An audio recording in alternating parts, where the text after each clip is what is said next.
Selamat pagi, Pak. Pagi, Bu. Dengan Pak Suhardi. Yap, saya sendiri. Ya, baiklah. Boleh saya bertanya sedikit? Wow, boleh? Ya. Pak, sekarang ini kan kita kan sedang dilema virus corona. Ya. Bagaimana menurut Bapak, apakah virus corona ini berpengaruh terhadap lingkungan sekolah, terutama sekolahan Bapak? Wow, luar biasa. Dengan adanya virus corona ini menyebabkan dua kelompok manusia itu terpisah. Guru dengan siswanya atau siswa dengan gurunya.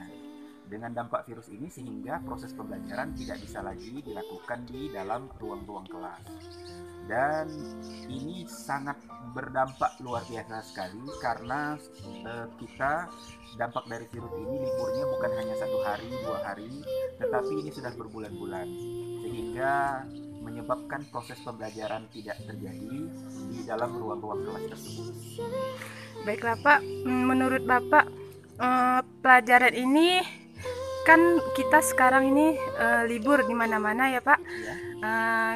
Di sekolahan Bapak, apakah waktu libur ini sistem belajar mengajarnya apakah masih berlanjut atau bagaimana, Pak? Nah, inilah dilema ketika kita mengajar di daerah-daerah terpencil atau daerah-daerah pelosok. Nah, memang ada dua metode dalam proses pembelajaran. Ada yang menggunakan online atau menggunakan daring dalam jaringan atau menggunakan tatap muka. Nah, menggunakan daring ini ada banyak persoalan. Persoalannya adalah berkenaan dengan perangkat elektronik. Banyak keluarga-keluarga yang tidak memiliki tidak memiliki Android, sehingga ini sangat berdampak sekali. Tetapi bagi saya sebagai tenaga pendidikan, ada satu prinsip bagi saya. Toh misalkan 1 bulan siswa tidak belajar secara tatap muka, itu tidak menyebabkan siswa itu bodoh. Atau dengan sebulan ini kita lakukan proses pembelajaran, kita genjot proses pembelajaran, toh tidak juga terlalu membuat siswa itu terlalu pintar. Nah, kita menghargai bahwa pada saat ini virus corona ini bukan hanya berdampak pada dunia pendidikan, tetapi juga berdampak pada sisi ekonomi keluarga. Nah, ketika kita paksa mereka menggunakan online, mereka harus menyiapkan perangkat Android, mereka harus memiliki paket data. Nah, kita tidak tahu persoalan ekonomi mereka. Nah, oleh sebab itu, kita pelan-pelan agar ini bisa diterima masyarakat atau orang tua siswa. Karena untuk pembelajaran online ini tidak mudah. Karena tingkat kesadaran masyarakat itu terhadap pendidikan itu tidaklah terlalu mereka pikirkan.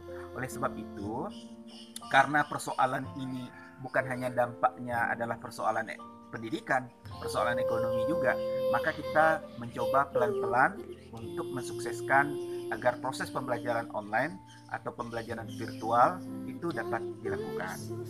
Ya, Pak, menurut Bapak bagaimana pendidikan setelah wabah virus corona ini berlalu? Nah, kita memiliki pelajaran yang luar biasa. Guru kita COVID-19. Nah, dengan adanya virus ini, kita ada satu hal yang harus kita syukuri. Yang selama ini kita dengan bertemu dengan para siswa itu merasa beban, tetapi dengan ada virus ini kan kita luar biasa dampaknya.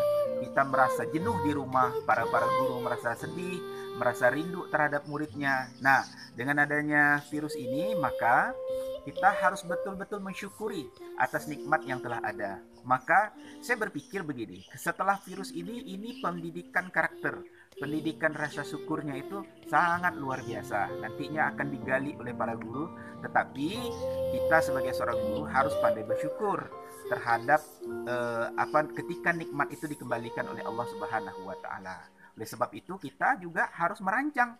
Ada pembelajaran online, pembelajaran yang tidak mesti dilakukan secara tatap muka, itu harus kita setting.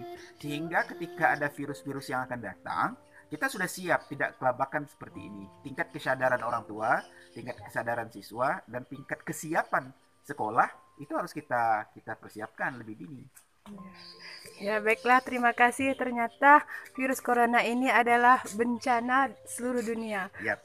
Bagi sekolahan, dunia luar pun juga merasakannya, terutama sekolahan sangat terasa karena guru tidak sering lagi bertatap muka dengan siswa dan eh, guru itu memberikan pelajaran online itu tidak mudah karena situasi daerah yang tidak memungkinkan, karena di setiap daerah itu tidak semua daerah memiliki sinyal yang bagus.